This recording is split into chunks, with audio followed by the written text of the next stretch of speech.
Hey guys, I'm doing a follow-up video for the foam-filled trays.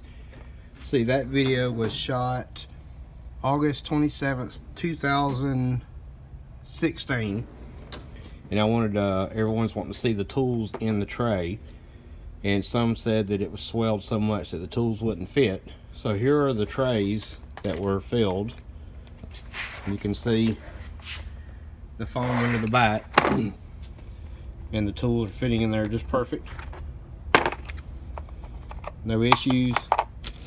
Little leather piece I made. Even this is not going to last very much longer, but even that still goes on the top. Here's the other one with all the tools laying in the trays. You can see the foam under the bottom.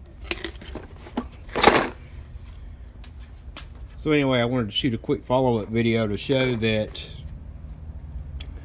when this was bulged in the video, I laid it on the table and pushed down, which crushed the foam. And after I pushed it around a little bit, it ended up being just right. So there's nothing wrong with it. You can see where the foam come through there. That actually was split. So anyway, there's the follow-up video to the foam-filled trays. They work just fine. Thanks for watching.